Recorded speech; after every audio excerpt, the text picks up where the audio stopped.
question. What if your favorite rock band could play every city on the entire tour on the same night? They actually can. Elon has told his ex-advertisers to take a long walk off a short pier, but is this part of a master plan? And what did Sam Altman's brief firing reveal about Wall Street's reliance upon OpenAI? Today, we're going to explore how AI changes the business of rock and roll, why OpenAI is actually tied to the Wall Street money machine, and we'll analyze the latest episode of the Elon Show. This is episode 57 of Business on the Block podcast. I'm Mark Angelos, and I'm joined as always by my lovely co-host, Michelle Peterson-Clark. Hi, everyone. And Mike Neubauer. Hello, hello. This week, as always, your weekly insight into the digital media revolution. We're going to dig into some good stuff. I'd like us to start with story one, my favorite. Kiss avatars will tour after the band retires. So for those who don't know, this is a story out of The Verge. The rock band Kiss, after a 50-year career, will be handing their legacy over to a three-dimensional avatar that these will continue playing after they retire. The band's avatars have been created by George Lucas's Industrial Light and Magic, the ILM, sound studio guys. And these new avatars will perform the entire Kiss show. Right now, they are currently playing the final show on the current actual Kiss tour for every show. So the band leaves, and then the last song, it's a bunch of these avatars up there playing God Gave You Rock and Roll or whatever. Anyway, to discuss this, we're also going to pair this with a story that Michelle had found here, which I think is great. Hologram concerts evoke real response. ABBA Voyage is a concert experience where avatars of the band are accompanied by live musicians. They play a 90-minute performance in a 3,000-seat venue in London. That's the musicians are live, ABBA's not, but the avatars are up there. And they're making big money with this. Michelle, let's start with you. What do you think about this? Is this good, bad? Tell me about the craziness.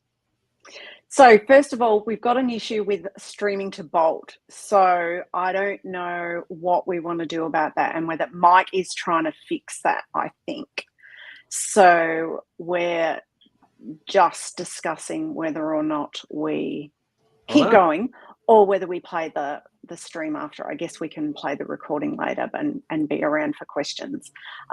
So Kiss, ABBA, the sky is really the limit with these things. Now, for those people that don't know, while this, there's a lot of talk about the Kiss, that they've officially retired for, I don't know how many times is it now? Is this like the 10th time that they've retired? But eventually they're so old that they're going to have to actually, they won't physically be able to do it anymore. And so what they're talking about now is having virtual Kiss, being able to do concerts, but not just in one particular venue, but multiple streams in multiple locations. So you could have them playing in Sydney and Melbourne and San Francisco and Berlin all at the same time. And so it's an interesting thing. Currently, ABBA Voyager is playing at Olympic Park, and they have been doing that for a year now. It's all completely virtual. But what they do, which is a little bit different to what the Kiss people are talking about, is they have a flat screen, but effectively a flat screen TV. As the virtual, the space that the four members of ABBA perform in. It is seriously like they are on stage. Now, the article that we're going to post, which I'll put in the chat, is like, it looks like they're there. Like they dance together, the steps, the moves, it's obviously, I don't know how long it took in terms of production to be able to put this show on. But people say to me, well, would people go and see ABBA? Like ABBA so has been. When I was 11, I got tickets to the ABBA concert at Football Park in Adelaide. I got an ABBA pillowcase and ABBA socks as the merch from the merchandise stand. And they were huge then. Who would want to see them now? Well, I don't know who, but I can tell you they make 2 million a week by putting a virtual ABBA show on. So, Mike, let's get your thoughts here because I want to talk about the Beatles in a second. Well, I mean, with all these advancements, we talked about a lot of these things kind of surfacing when are we going to be able to, perform and do these live type of events. Creating this kind of technology was one of the reasons why I guess Meta exists and have transformed their entire business model. But when we talk about a lot of this technology, AI in particular, we always talk about a doomsday, right? It's the Terminator approach on where this technology is bringing us.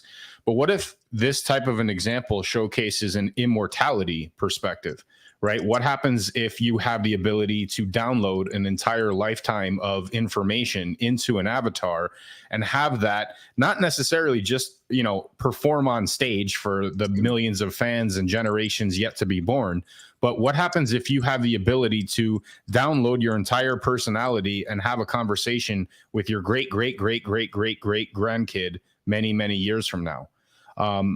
Is that the direction that this is going? Is that a good thing? Is it a bad thing? I mean, there's positive and negatives to it all, I suppose. But when you think about it, I mean, this is as sci-fi as it gets. Right. So here's what I'm going to tell you. The Beatles just put out a new a song, as we know. Now and Then came out. I think it was over 1 million sales in a matter of hours. The band is missing half its members, not respectfully. The endless permutations of dead people bands you can build from this. So first of all, I was saying you could have Michael Jackson as the opening act, Nirvana plays the main show, and then Elvis Presley closes the show. They go on tour. But even beyond that, you can create supergroups where you've got like Jimi Hendrix on guitar, Jim Morrison lead vocals, John Bonham was the drummer. Like you could, and it's legit. Like you can come up with, even now they're already doing this. You can chat GPT. What would the song sound like if they actually wrote this hit? So my point is, yes, but you could also do things like you could reform the Bee Gees, for example, or the Beatles, like you were talking. Who in their right mind would do that? Me, yes. I never got to see all three of them live, and so this would be fantastic. I think I would put Bon Scott back as lead vocalist of AC/DC and put them on tour first. But here's my point. Kurt Cobain. You can squeeze endless amounts of residual income from existing IP in the music world, right? If you have access to musical rights, in the old days, I think it was the Beatles. It was Paul McCartney who told Michael Jackson that he should buy the song rights were more valuable than the actual tours. My point is, anyone who owns any type of musical IP, a guy like Bruce Springsteen just sold his musical back catalog for $500 million to Sony, I think it was. He doesn't even need to do that anymore. Just go on tour into perpetuity. So I think you're going to have a dislocation of the music business because now you get competition from the dead folks from back when. Well, we live in an era now where most people are addicted to the things that they can't let go of, right? That's why we see a lot of these things get recreated. NFTs are a good example of that, right? I mean, it brought you back to collecting baseball cards and having that, kind of ownership and having the ability to sit down and trade and, buy and sell different cards based around rarity structures and values and things like that. So, we see these types of things resurface in a way to cater to people who, to us, people who grew up with a lot of this, pastime elements. Music has a tendency to, have that same kind of, scenario. But if I were to make a distinction, like, think about the days back with Elvis, right? Elvis was mostly popular because he got, he went on tour and he had publicity and, I guess recognition both with TV and radio that showed that he was on tour. So he was able to draw that type of crowd. We live in an era now where you can go to a concert any night.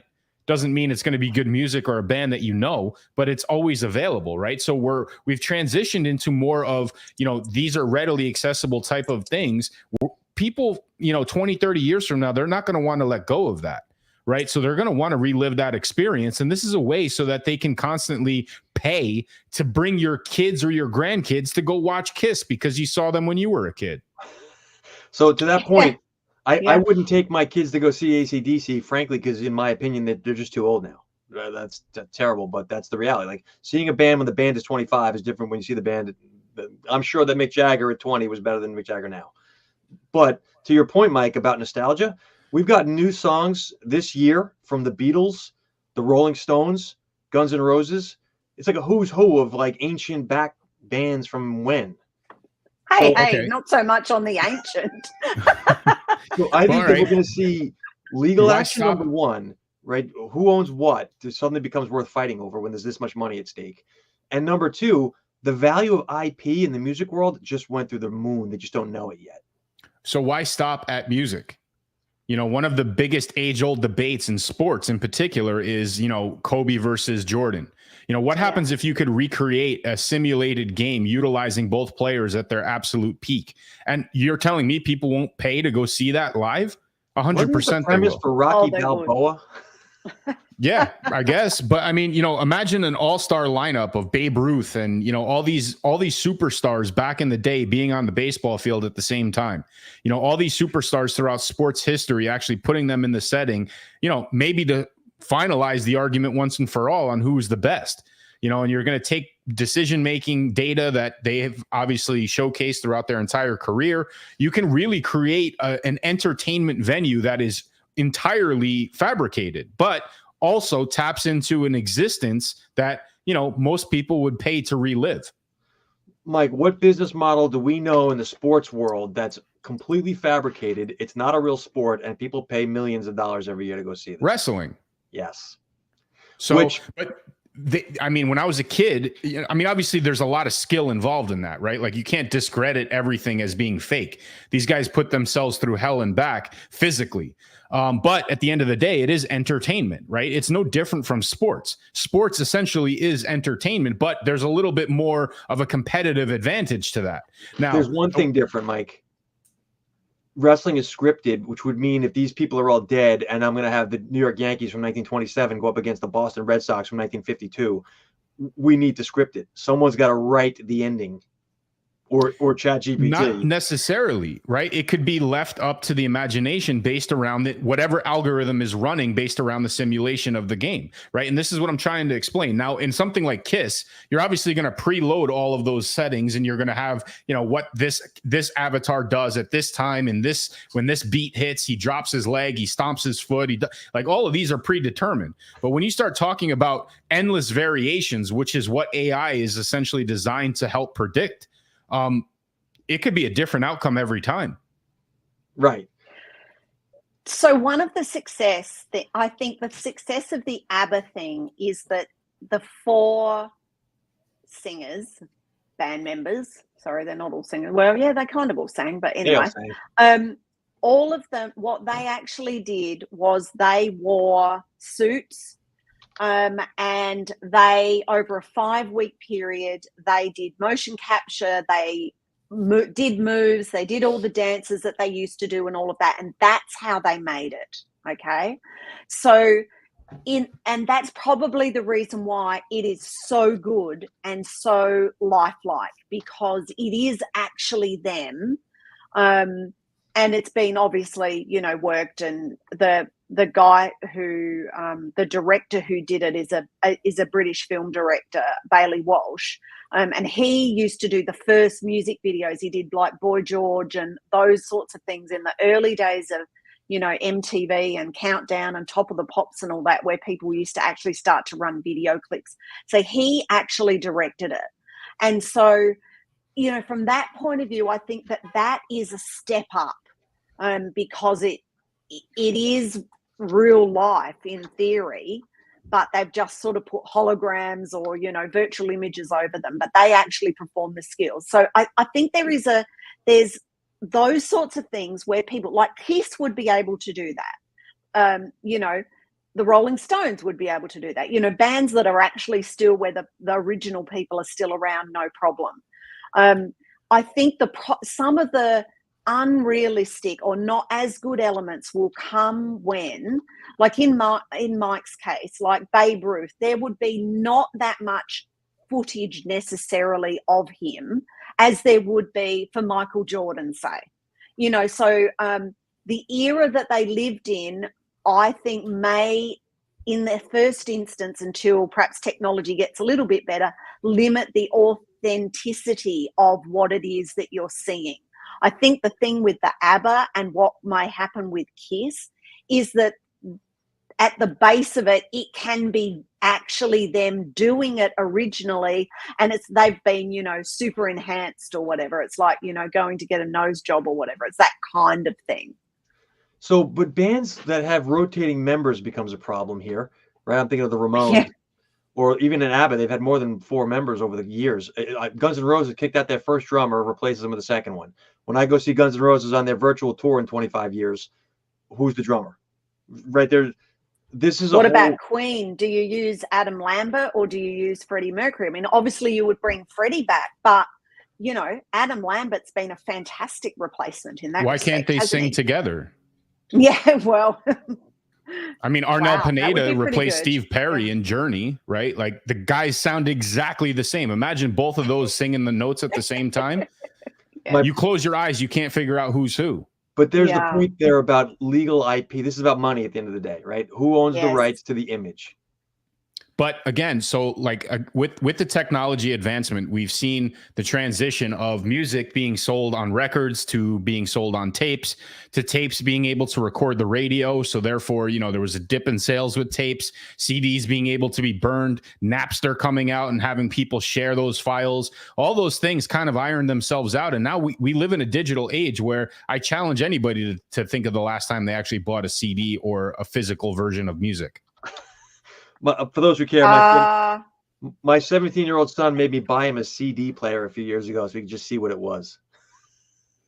I mean, you know, I would have been more impressed if it was a Walkman, but.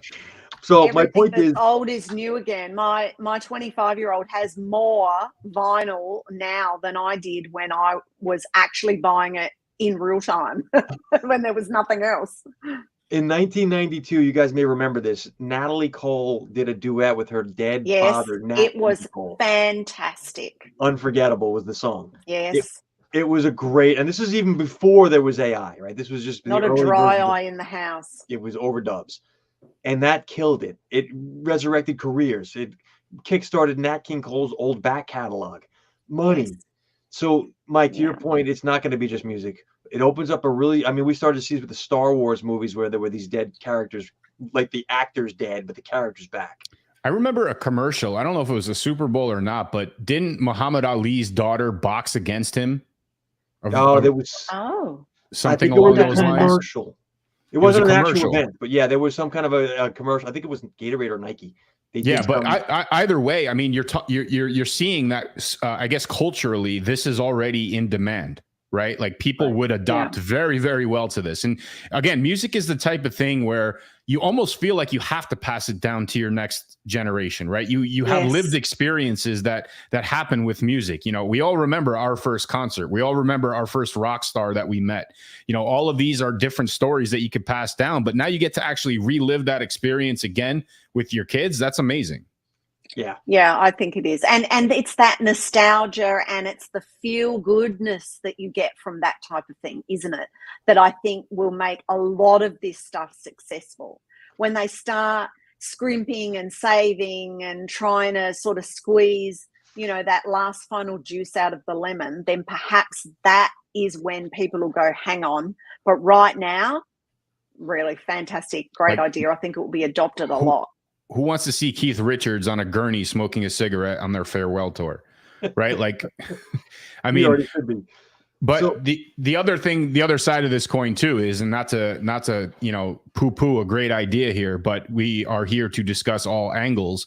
You know, what is the negative that can come from this? Who gets all that data? Who has the ability to control which version of that avatar is visible? What age group is Kiss at their prime? You know, what experience did you have with Kiss versus what they're actually showcasing in these avatars? Like, these are things that, you know, maybe they could become part of a user experience and interactive piece to it. But overall, I think that, you know, there will be competition on who's going to be able to monetize from this, hands down. So, Mike, I'm going to dig into that a bit because there are times where artists will switch labels, and I own the Bob Dylan electric back catalog, but you own the Bob Dylan acoustic back catalog, and now we both want who owns the rights to it. So it becomes segments of your life, you know. So if for example, Neil Young is in Crosby, Stills, Nash and Young for some of his career, but then he's solo for some of his career, right? I mean, John Lennon did his own solo stuff after the Beatles. I don't know what that means if you want John Lennon in the band. So there's going to be definitely legal issues, and these are big money legal issues. You're talking about like giants like Sony and Columbia Records are going to go at it. But it also go ahead. And contractually, that's tricky, isn't it? The lawyers, you can't chat GPT this law. Yeah. But no.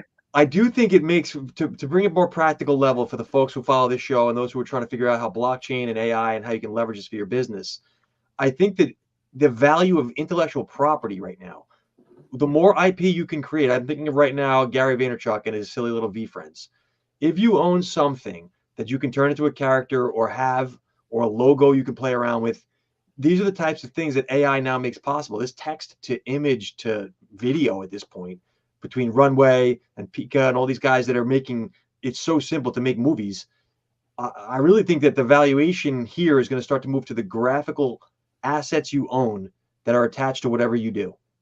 So that's just, I don't know what that means. It's just something to think about. Well, this speaks volume to the advancements of where the technology goes too.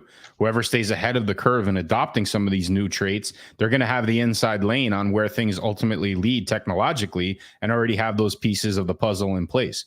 You know, it's the risk right now of taking advantage of things like blockchain, some of these AI tools, some of these independent streaming platforms, ways to get your content in a way that does not like get mixed into the sea of, what did he call it at the event? The sea of what? Tranquility? The sea of sameness? Whatever it was. But the sea of the, you know, of everyone else. Yeah, sea of sameness. Standing out in the crowd. I agree with you. All right. And I mean, I think another thing that marries well with this story, not Web3 and blockchain yet, but Taylor Swift's Eras Tour movie, that is, and I was having a look, it's the 19th highest grossing film of the release of the year, but it is the highest concert film domestic box office history. Wow. So it's $250 million it's made. Now, she did a deal directly with AMC, the movie houses, didn't go through one of the big boys like usually happens with these sorts of things.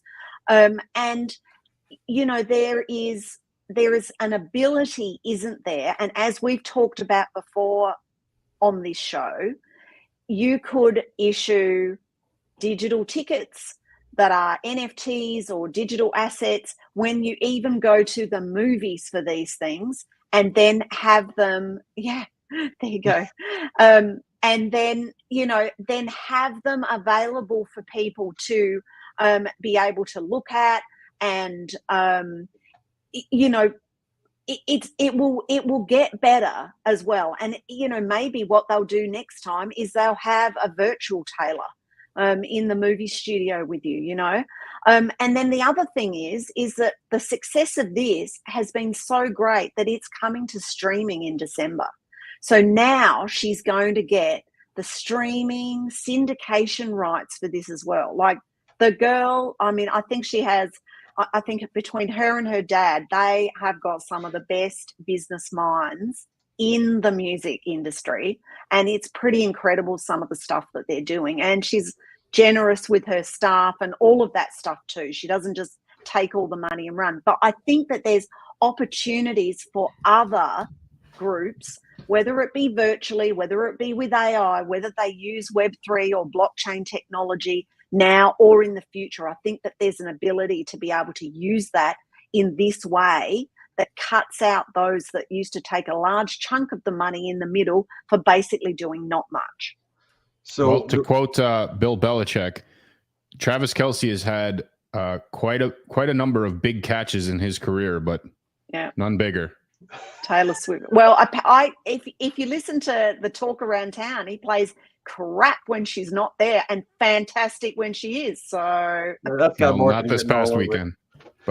So I would argue, though, to make this practical again, what makes Taylor Swift so successful, and if there's anything we can take from the fact that she's now Time Magazine's Person of the Year, by the way, is it's rooted in fan base, and it's rooted in her ability to connect with her audience.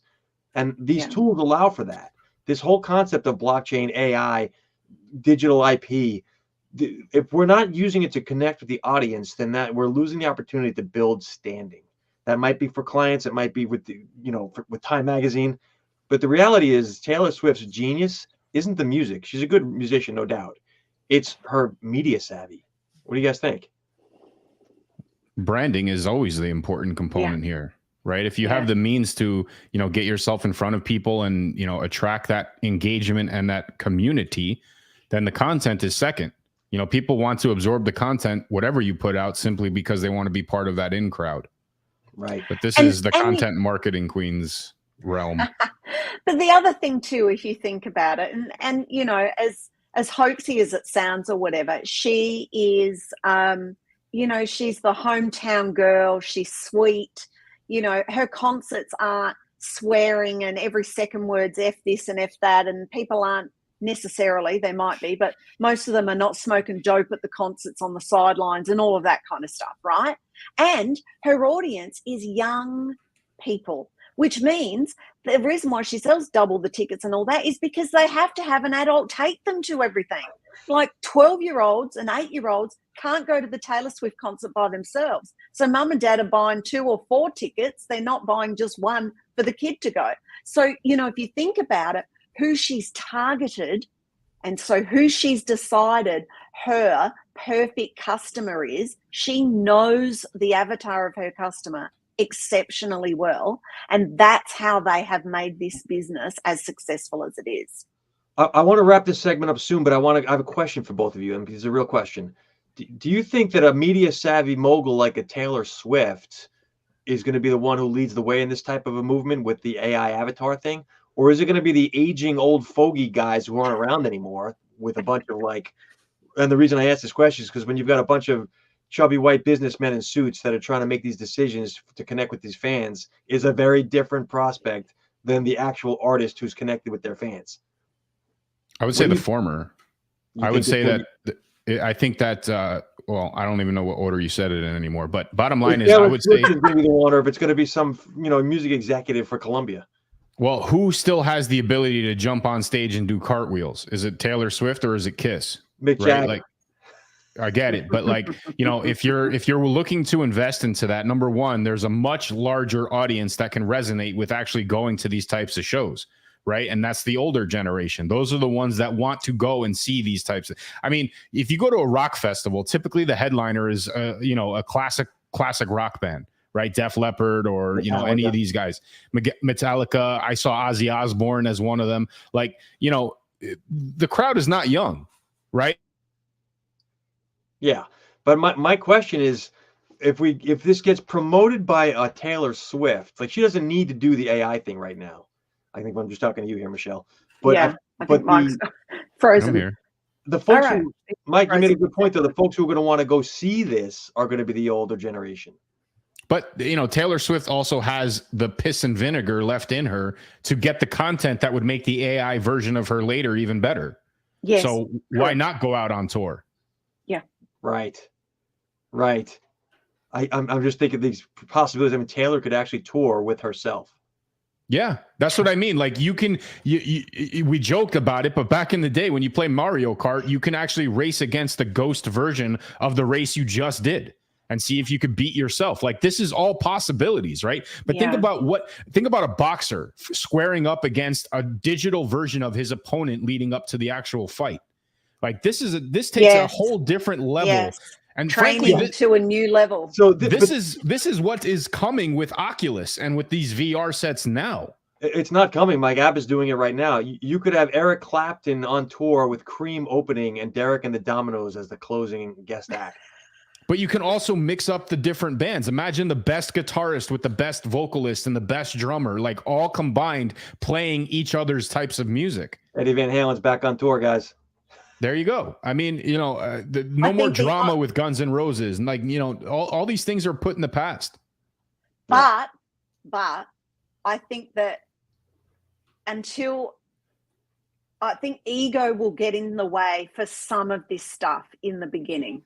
Until they wake up to themselves about how much money they can actually make by putting their petty squabbles or their legalese thingies aside, because as we were talking about just before, I think contractually this is a minefield. Like in terms of Taylor Swift, like let's just say she's a young woman, she gets married to Travis Kelce, whoever, has a baby. So for 2 years she doesn't want to tour or whatever, but she could have virtual Taylor still raking, not that she would be short on cash, but you know what I mean. Yeah. She would still be able to have virtual Taylor on tour raking in the money while she sits in the Bahamas for 2 years. That's going to happen. But it's not just that. I mean, think about all of the community building efforts that can go into actual participation at that type of an event, right? So imagine that creates access to a different type of an event when she comes back on tour. Like all of these things are what was paved with this whole NFT craze, right? It's access to whatever group you're involved in.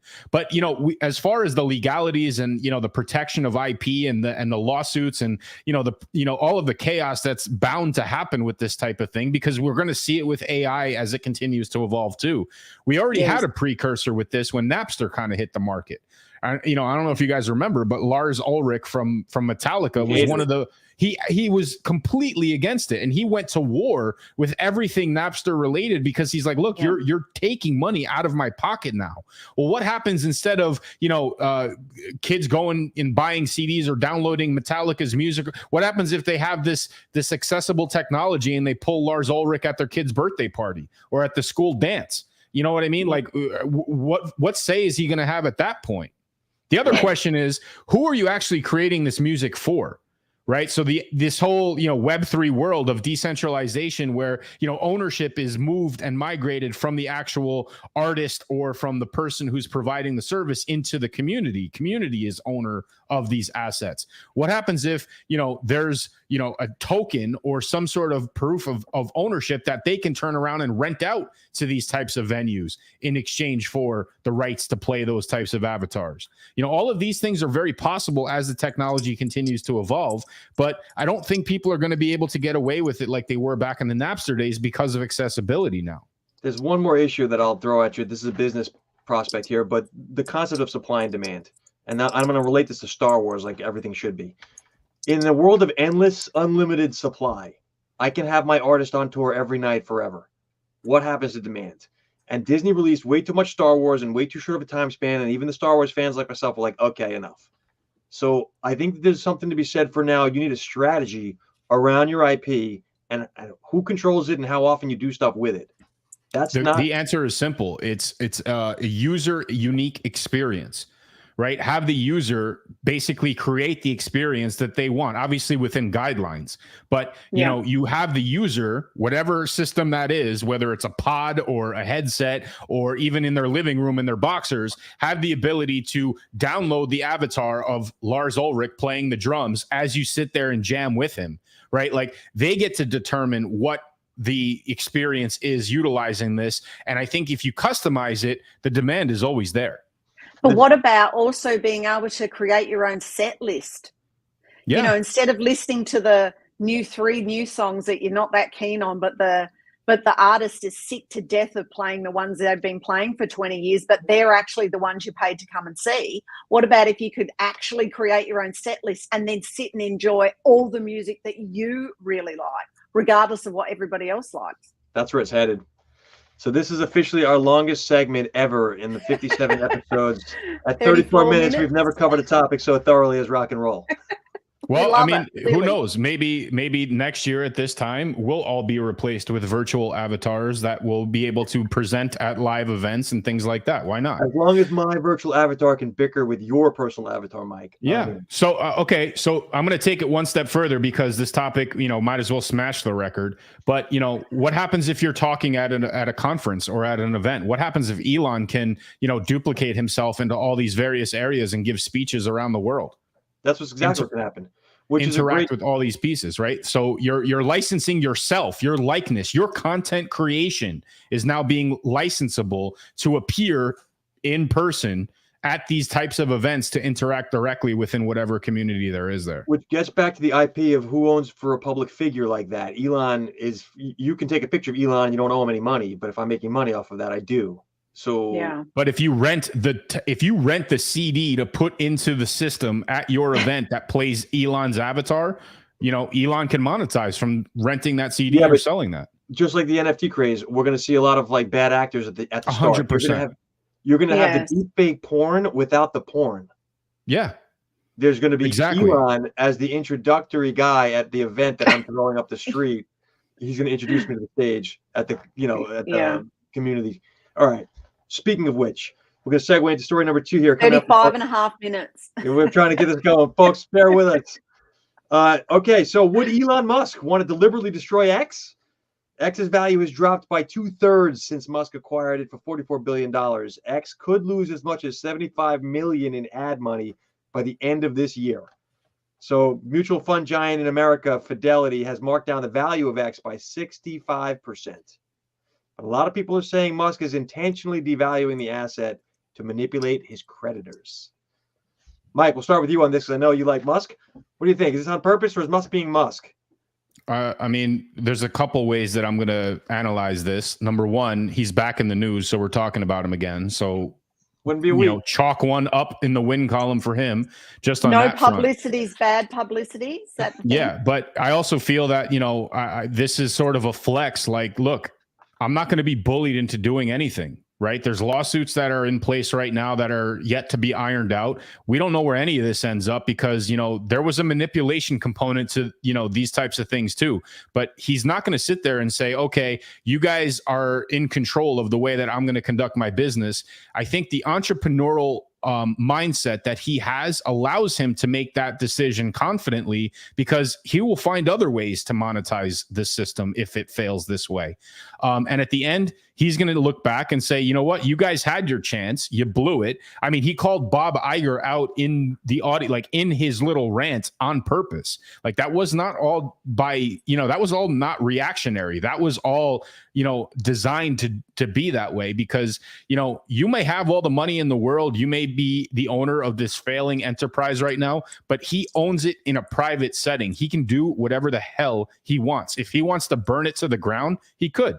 Why not? Who's going to say no? Maybe the people that gave him some of the money to put in, they're going to have a little bit of a quabble with it. But at the end of the day, he is the ultimate decision maker, and he's not going to allow anybody to push him around with that. So from the entrepreneurial venture and from the marketing perspective, tip of the cap, my friend.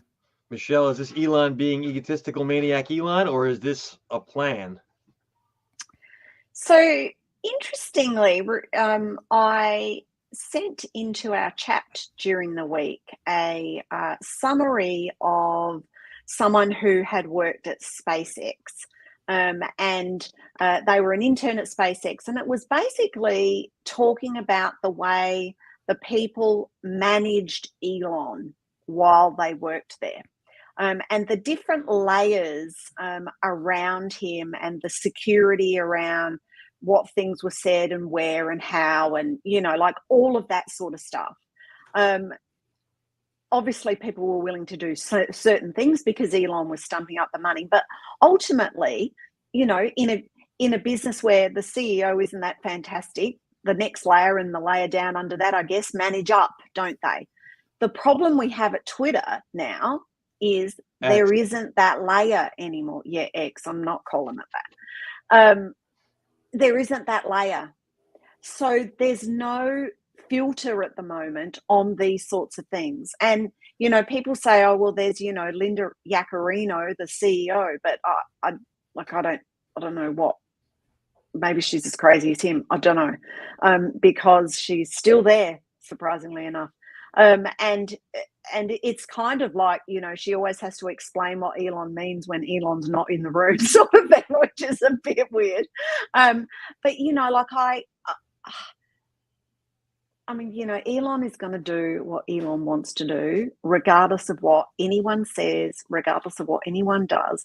I mean, unless is it Morgan Stanley that were the largest hedge fund that were in, or the largest investors that were in X buyout when it was called Twitter, unless they start to say, hang on, things have to change. If they're going to write it off and let him buy it for 1 cent in the dollar, then there's not going to be any change, is there? And he'll do whatever he wants. I'll give you 3 thoughts, none of which matter. I really believe that it doesn't make a difference what anybody thinks about this guy. He's going to do his thing. Like you mentioned that. Number one, there's a growing movement that wants a free speech platform in the world.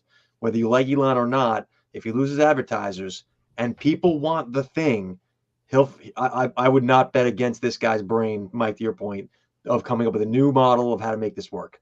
Number two, I think that the principle of the matter for Elon is he's talking his mind. I don't think he's trying to showboat. I don't think this is a marketing ploy. I think this is the way the guy operates. The false premise that there's people going to manage a guy like that.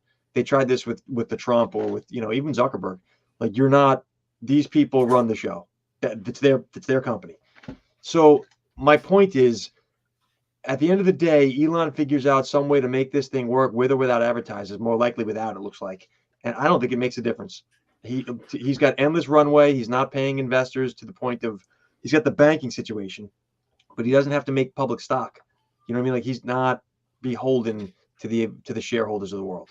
So let's talk about the Wall Street analogy here, right? When there's always a winner and a loser, right? In any kind of transaction or any kind of, market status that there is, right? There's a buyer and there's a seller. Somebody thinks that they're buying at a good time. Somebody thinks they're selling at a good time.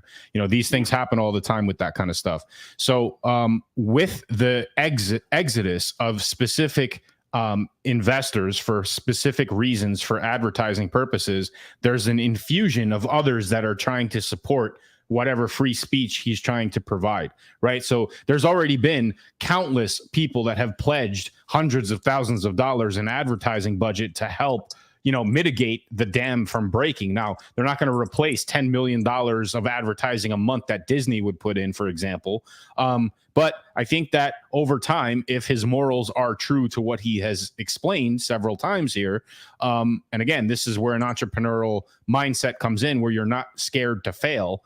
Who knows? Maybe, over time, you'll start seeing more and more people jump on the wagon because he's tried to keep it together and sustainable. I think people forget how close to death Apple was when Steve Jobs was taking it back over. They forget how many times Tesla was almost out of business.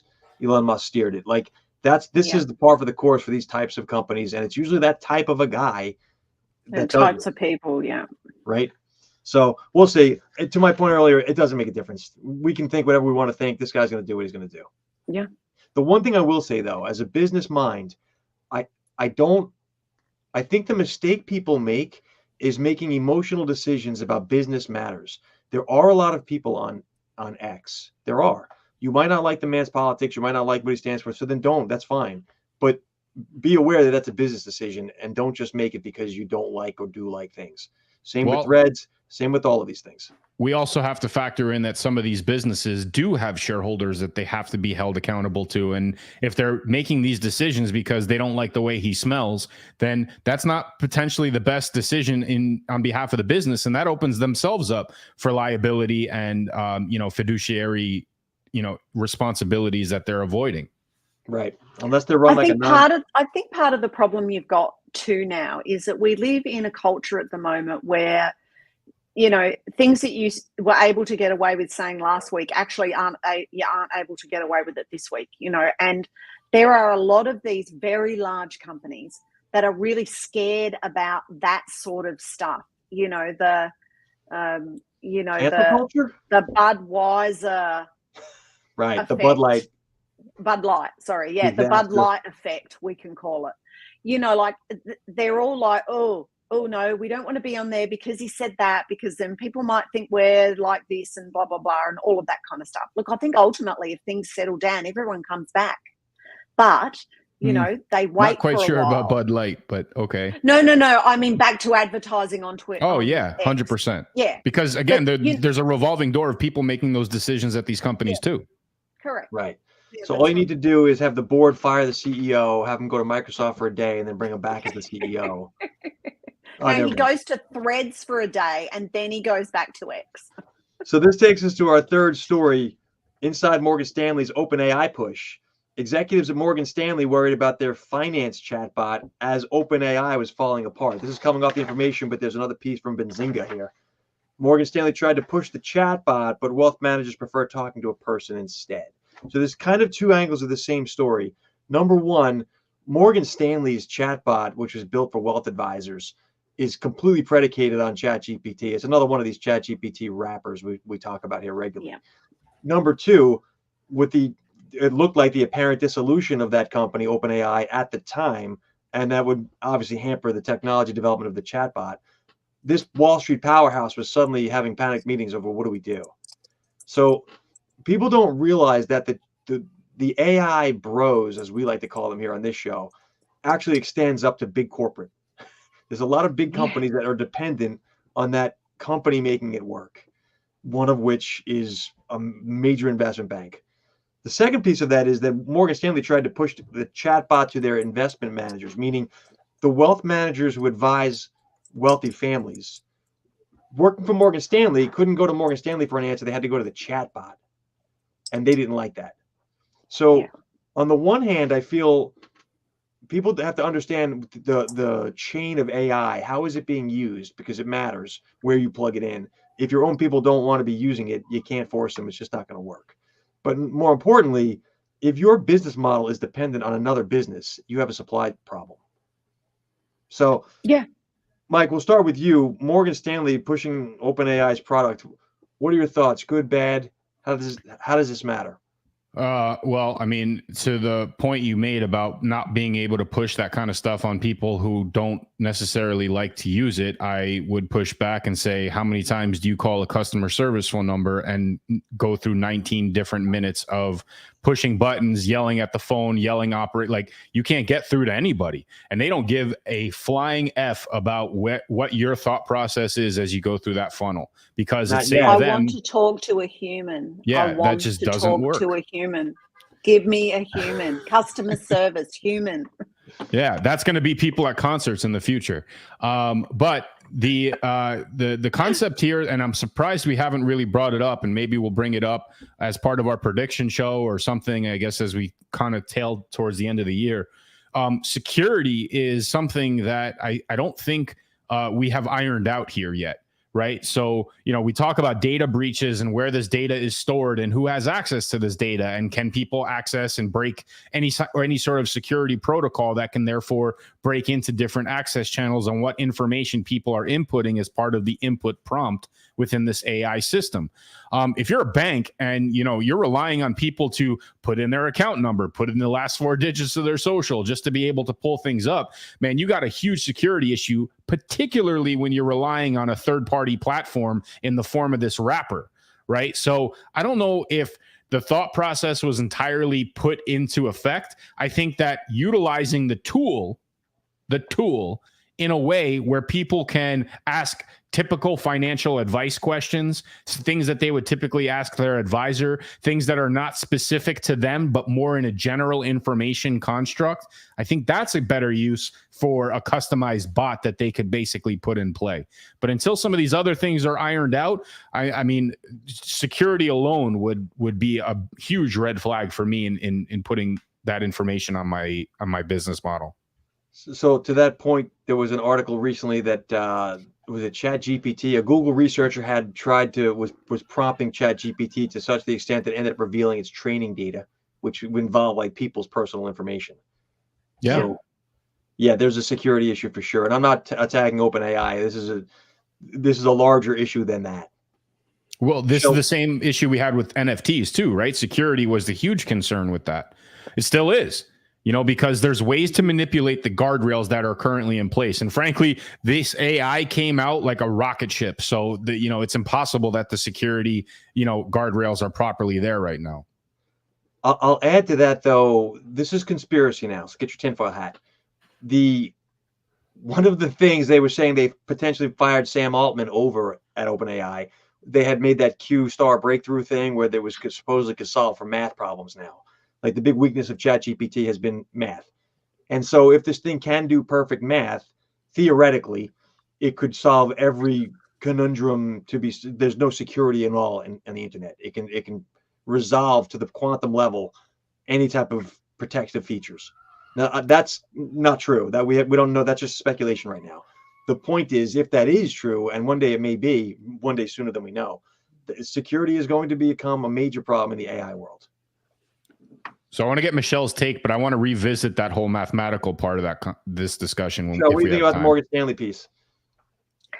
So I think we're at a bit of a crossroad right now where people are constantly being told that this new technology is going to be fantastic. They're going to be able to do things quicker, faster, more efficiently. And it's going to be fantastic. And that's the message that's being sold right now. Oh, it's not quite perfect yet, but it's going to be. So you better get on board now with it because, you know, it's going to be great. The next, you know, the best thing since sliced bread, right?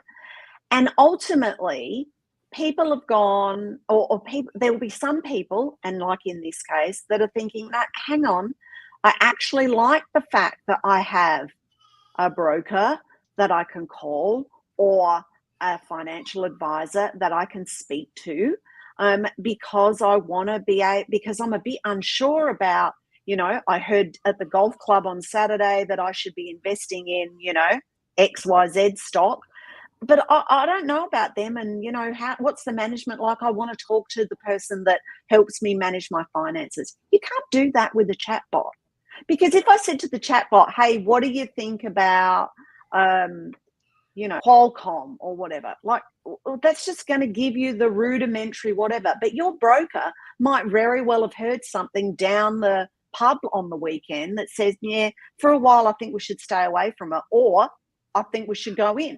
You know, like, that's not going to come from a chatbot. Not yet.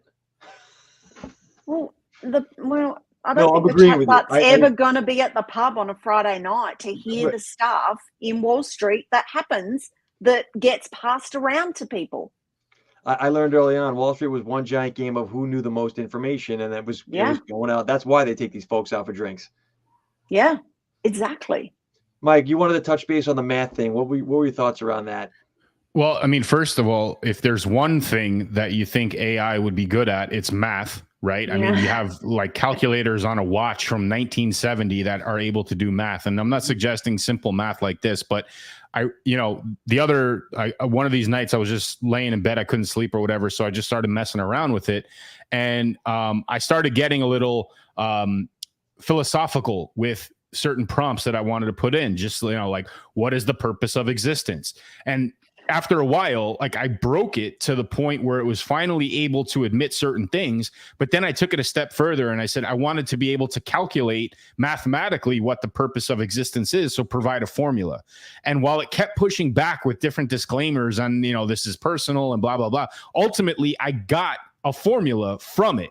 And I'm able to add to it wherever I want to. But the concept is that I kept pushing and pushing and pushing. Before you know it, it gave me a justifiable proof, a mathematical proof on what question I was asking, which is a super rhetorical question to begin with, right? You know, it's all about perception anyway. But the point is that I kept feeding it input until it provided me with the response that I wanted. Now, if you were to do the exact same exercise, I guarantee you we would come up with different equations as part of the purpose of existence. But, you know, for things like mathematical proofs, which is traditionally a finite type of scenario, right? You have a right and a wrong answer to it.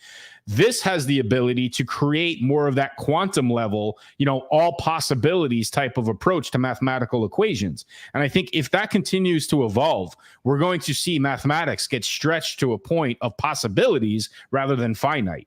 And I don't know what that does for physics. I don't know what that does for engineering. But bottom line is, like, I only see the evolution of this type of tool being implemented within AI mathematically. So when you say that math is not possible, what type of mathematics are you referring to? Is it logical math?